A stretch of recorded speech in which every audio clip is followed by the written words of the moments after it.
So, Shannon, will LeBron and company win it all with Russ as their new point guard? Well, Skip, before this Kyrie era, because before the New York City mandate, obviously the Nets were the overwhelming favorites. Now, I think they're not co-favorite with the Milwaukee Bucks. With that being said, I like the Lakers. I understand that it's going to take some time because they have a lot of square pieces that's trying to fit in a round hole. This is the first time in Russell Westbrook's career that he's probably the third best player. Well, I know he's the third best player. I don't know at any point in time if he's ever been the third best player on the team. Does he know that? Yeah, he knows that. I don't know if he's ever been the third option on a basketball team, Skip. And the only thing that can change Russell's legacy is a championship. A triple-double does nothing for him. Averaging a triple-double will do nothing for him because after the first one, everybody started to making it to minimize the triple-double because it's like, oh, it's easy. And now all he's doing is chasing that, and it doesn't equate to wins. So now the only thing that he can do to change the perception of how people look at him is to get a championship. Skip, it's going to take some time. There's no question it's going to take time. It's not going to be as seamless or a smooth transition as it was for the Brooklyn Nets to do what they did. I understand that, and hopefully all Laker Nation understand that. But if anybody could pull this off, I'm going to say it's LeBron James. Everybody knows they're going to have to sacrifice. AD's going to have to give up something. LeBron's going to have to give up something. Russ is going to have to give up something. And normally when you're trying to win a championship, sacrifices come along. That's a part of the job. That's it. So for me, I understand what it's going to take. I love the pieces that they added around him. I love Monk. I love Nunn. I love Ellington. Melo off the bench, probably. I love DJ. I love Dwight Howard coming back. I love Reeves. Now, he's going to probably be the new Caruso, Skip. LeBron's trying to make him that. Now, the thing is now, he's not going to be, because Caruso could run the point. Caruso could run the team. I don't think he's a defensive guy that Caruso is, but he can shoot the ball better than Caruso. I don't know about that. Yeah, he can shoot. No. He's a 34% three-point shooter in college. I watched him all the time at the University of Oklahoma. He can get buckets. He can get buckets. As LeBron said yesterday, he's got some dog in him, and he does. That's why he's going to try to make him Caruso. Yes. So with that being said, Skip, it's not going to be a smooth ride, but I believe we'll see AD and LeBron more like 2020, unlike AD played in 2019 as opposed to AD played in 2020. And so I say yes. I say they're going to get it done. It's not going to look pretty in the beginning, but in the end, it's going to turn into a beautiful rose. Beautiful rose. Because you know how a rose start out?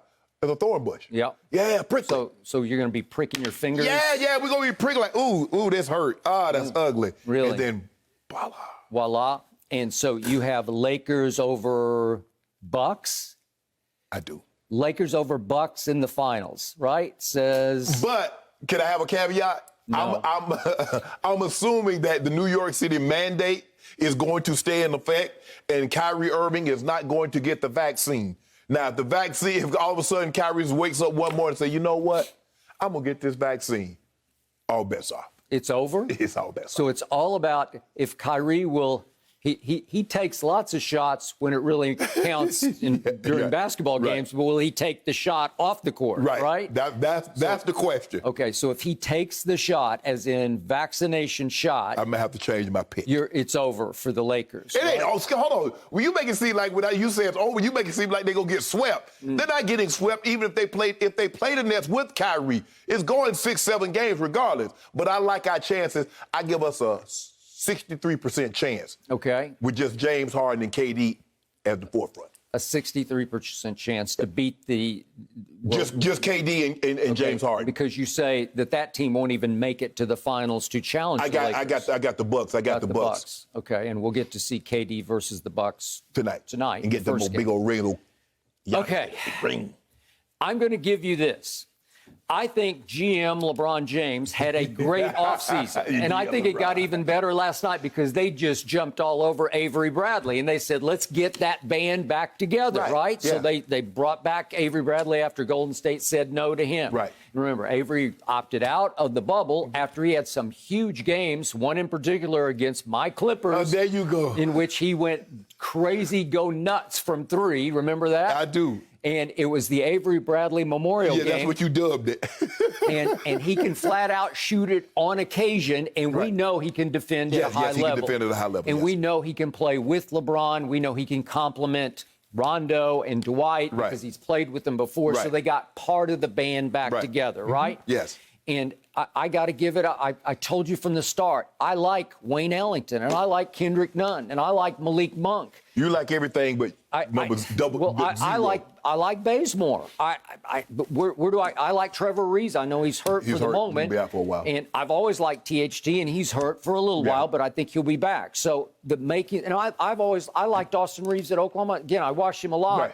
And I'm not sure he can be Caruso, but LeBron likes what he sees, so he's going to take him under his wing and try to make him. And Caruso became the co-closer. You know, he became LeBron's running mate down the stretch.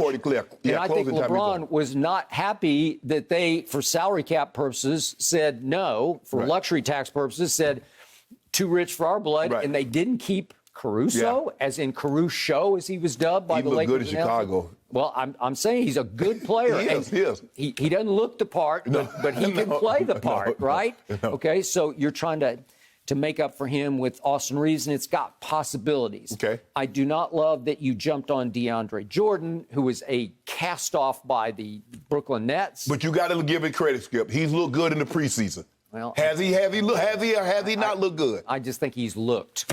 He's just been out there, and I think he's going to start because they like Dwight to come in and just wreak havoc for 15 minutes and get 5 fouls and just alienate everybody. You know, just tick off everybody. And he plays the Rodman role, and I love Dwight at this stage and age of his career. So all that works for me, except for the new point guard. And I am confounded by the fact that the best point guard in basketball, the best passer in basketball, LeBron James, is actually passing the keys to the kingdom to one Russell Westbrook, who is extremely high turnover, and he's led this league in turnovers 4 times, finished second 4 times, and he's off to the literal races because that's what he does. He got that out of his blood. He races up the court, and he dribbles it off his foot. So what did he do in the preseason? He had 23 total turnovers, and that by far led the league in preseason turnovers. I know it's just preseason, but it even got contagious for LeBron in the preseason because one game he had 7 turnovers in the first half. It was actually 6 on the box score, but he had a 7th that I showed you, and you said, oh, that's a turnover. Okay, so 7 turnovers and a half was so uncharacteristic of LeBron that I'm thinking, do they really go together? Do they really click?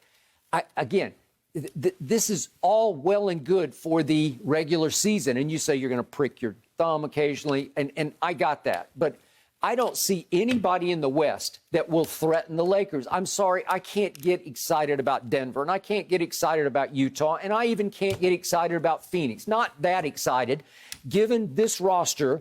Haven't even brought up Melo yet, but remember, LeBron is going to be benefiting from having 3 other Hall of Famers to be. 3 others.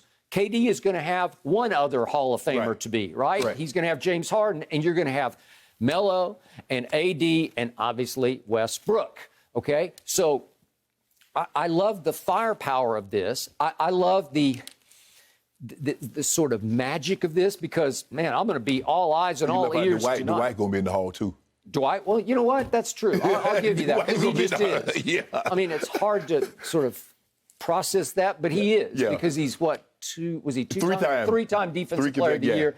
Yes, of course, everybody gets in the Basketball Hall of Fame, but you're right. So there's another one that KD will not have at his beck and call, as LeBron will have. So there's going to be a lot of chemistry. There's going to be a lot of aura to it. There's going to be a lot of mystique to it. There's going to be marquee to it. I know our man Lil Wayne texted me. He's taking his son to the game tonight because he can't wait for this because this is show time. Yeah. This could be as big or bigger showtime than Magic Showtime. This is must-see TV. Yeah. So it's hard for me to knock it in the regular season, except for one X factor. And that is that guy who's not playing for the Clippers right now. So my dream scenario here is that Kawhi Leonard, and I'm told, high-placed sources, very close sources, that he has a really good chance of being ready by March. Okay. If he's ready by March, and you never know because these things are tricky and you just got to wait it out. Right. And again, his nature, to your point, is not one to push. But he's also, once he crosses that 30 line, where he goes into his 30s, he knows that the clock is ticking. Right. So I think he's going to push harder than usual to come back. Okay.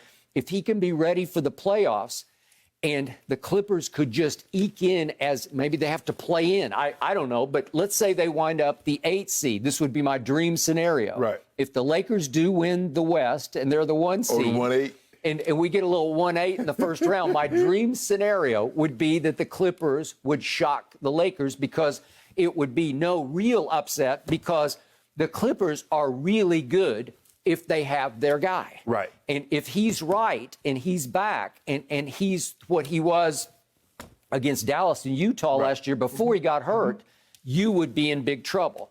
And I believe that the chemical imbalance in the Lakers won't really manifest itself until the postseason. So my prediction is that the Lakers will have the best record in the West and lose in the first round because that's when it will all fall apart. That's when it will all go haywire. Well, Skip, I think the thing is, I think they'll struggle early with chemistry issues, and once they get to the postseason, everything will fall into place because they would have played together for such a long period of time. I think early on you're going to have that's when you're going to see the roughness and the rough draft of this team because they haven't played together. And Russ is like you said, Russ is we know what he is as an individual commodity.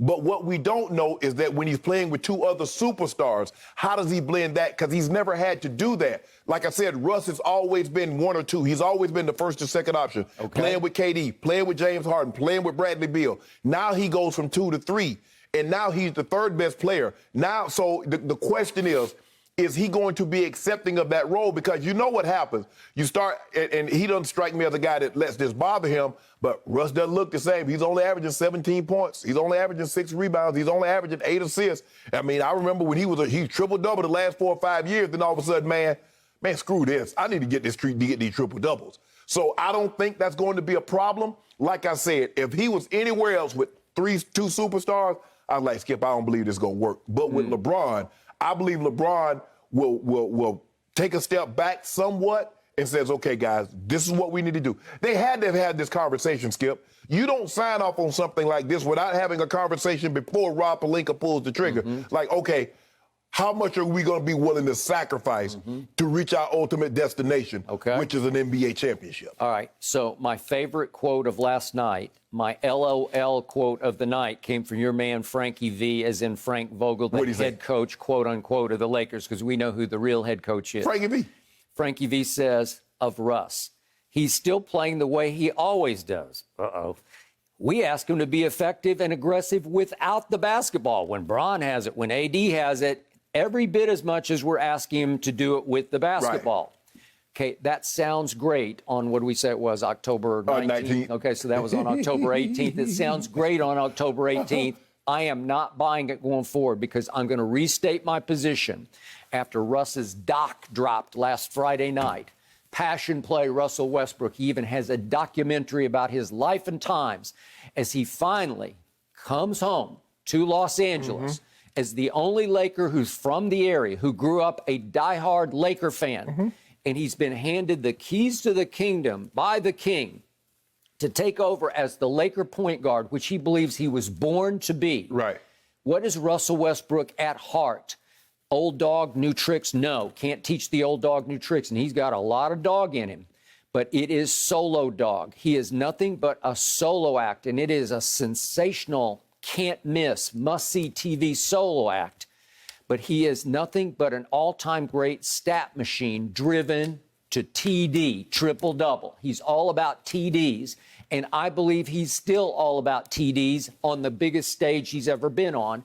And I'm sorry, it will not work, will not fit with LeBron. It will drive LeBron out of his mind. I think the thing what Frankie V is asking is that for a lot of times when guys like that are so used to having the ball, we would see him when Bradley Beal had the ball, or we see him when James Harden have the ball, he goes stand in the corner. No, we're going to need you to dive to the basket. We're going to try to get you to get some easy baskets like that. We can't have them playing 5-on-4 because you're standing in the corner. And I think Russ understands that. I can get some cheap.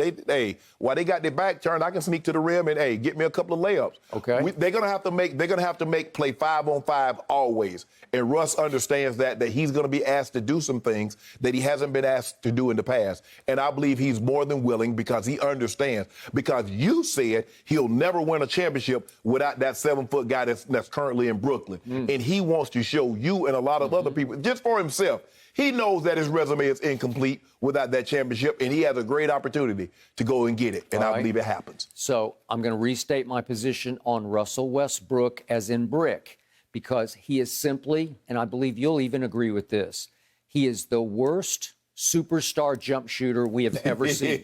Just as a pure jump shooter from 3 or even from 2. He is a liability. He can be a liability on defense. So if LeBron down the stretch of game says, Russ, I got this, and he wants to dribble the ball up and initiate and quarterback, which he should, do you keep Russ on the floor? Because his man is going to lay back in the lane and say, LeBron and AD, I'm in here too. Right. I'm going to bother you in this lane. You're going to... Because LeBron, what does he do best? He kicks it to three-point shooters. We can't kick it to Russ and depend on him to make threes. Hey, kick it to him. Russ will make those shots in the big moment. Really? I trust him. Okay, well, he's never been trustable before. Is it all going to change now? Different place, different location. Really? Yeah. Okay, so my theory from the start, I restate this position as we go into the first night of regular season, is that LeBron is the shrewdest operator in the NBA. If he can pull this off with Russell Westbrook, it elevates him, I think, just into the GOAT conversation. You think he is the GOAT. I say phony GOAT. But even I, from this side of the table, will at least elevate LeBron into the conversation with Michael Jeffrey Jordan if he could pull this off this year with Russell Westbrook as his point guard, because I think it's impossible to pull it off. But I also believe that LeBron is shrewd enough as an operator to know if it doesn't work, the ultimate scapegoat for the quote-unquote GOAT would be Russell Westbrook, because everybody's going to turn their sights to Russell because he's never been able to do it before, and he did get rejected by Kevin and by Paul George and by James Harden. And Kawhi. And Kawhi. Kawhi just dumped on him. Kawhi just did him dirty. He did. He did. But you said something. You said if they were to win the championship. You mean when they win the championship. Well, that's what you say. That's what's going to happen. Which brings me to my pick. It's just going to be Kevin Durant's year. I believe with or without Kyrie, and I'm actually to the point I am hoping there is no Kyrie, because then we can see Kevin Durant in all his glory. What he did for the Olympic team last summer was extraordinary, and I don't think he got enough credit. There's no way they're going to win without him. Right. Because every time they got in trouble, they just said, here, you do it. Oh, no, they're not going to win without him, Skip. And I think the thing is that now there's only two. There's not the sacrifices that they were going to have to make between the three of them. So I could legitimately see Kevin Durant averaging 31, 32 points a game, James Harden averaging 26, 27 a game. Well, and maybe 12 assists. And that's the thing, Skip, because KD doesn't need the ball. It ain't like KD got to you isolate him. KD can catch and shoot. He can put the ball on the floor, get to the mid-range, get all the way to the hoop. You foul him, he's going to make 88, 90% of his free throws. So he going to get his buckets. James Harden is not quite as efficient as Kevin Durant, but now the question is, Skip, now you know this year there's the emphasis. All that jumping into and all that other stuff. Okay, we've seen a lot of guys. We saw Steph, we saw Harden, we saw a lot of guys like, hold on. Y'all not calling that this year? They're like, play on, bro. Okay, play on. But KD does not need that. No, KD don't need move. it. No, KD go get his somewhere between 28 and 32 like he always has. Okay, well, I say KD's going to get another MVP this year because it's setting up for that. And I say James will lead the league in assists because he readily accepted that point guard role that Kyrie handed to him. Yeah, well, he was a better pure point guard than Kyrie. He was. Kyrie was a two masquerading. And listen, Sean Marks is starting to become the new R.C. Buford, and he was the protege, obviously, of R.C. in San Antonio. But Sean Marks, he was extraordinary in the offseason, just like Kevin was, because when I look at this roster with no Kyrie, and they added Patty Mills. You love that move. I like Mills. I like Millsap. LaMarcus. And LaMarcus came back, and James Johnson is just an enforcer. He's just a tough guy who knows how to play. But you know what, Skip? You said he came out of the R.C. Buford tree. R.C. Buford's job was made so much easier when you have the greatest power forward. I got it. So, Skip, you just build around that. Okay, I got it. But they said no to DeAndre Jordan in place of Nicholas Claxton, who I loved last year at 6'11". And then they brought back Bruce Brown and Blake, obviously, and Joe Harris is still there shooting it. And listen, Cam Thomas, they stole him in the draft. Yeah. He was a 27th overall pick, and all he was the MVP of the Summer League. Yeah, he looked good. 6'5", he could just shoot the lights out of LSU. And he averaged 11 in preseason. Well, you don't think he'll help a little bit here in the Kyrie role? So you're going to miss Kyrie's clutch shooting because he is clutch. But Kevin, I don't know. He made one of the clutchest shots I've ever seen. By the way, could we just see that? No, we don't skip. We got to see that one last time because this would have won the championship. But it didn't. It's like his toenail, his little toenail is on the line, and they said no. I need y'all. That would have ended your Giannis Bucks last year. That was the end of them. Hey, Twitter, I need y'all to get the Skip mentions and let him know that they didn't win the game with this shot. Yep. That would have been over. I'm on the floor on that one. I said, the game is wait a minute. His toenail is on the line? Man, Skip, you saw the official at the top. Well, he had he two was fingers really down. good. He had magnifying glass eyes to be able to see that. He did. My God. Magnified eyes. Well, you're going to see a bunch of that this year because I got KD MVP. Skip, you make it seem like I'm saying KD isn't any good. I understand what KD is. Yep. You believe there's no question. He's never not been since the last 7-8 years. He's never not been out of the top 3 as far as best players in the NBA. But Giannis, I got like Giannis because I see him now in the preseason. He's shooting that 3, pulling up with jumpers. I'm like, hold on, Giannis. I mean, you already. Okay. All right. Drive that bandwagon right over the cliff. Hey, let the man have his night tonight, Skip. He gonna get his ring, so y'all might get him tonight because they say them rings. You're picking the Nets tonight. No, them rings, Skip. You know how it is on ring night. Them rings so big, that big old Jason Beverly Hill, that thing, like this big. Yeah, it's gonna be out of control. Good. Big. Enjoy while you can. Tonight is the night. I'm just happy we don't have to talk about preseason anymore. We can finally talk about the NBA. I cannot wait. Thank you for watching. You can subscribe here to get the latest from the show, and be sure to check out more of the best clips from Undisputed, or go watch a few other segments from our other shows on FS1.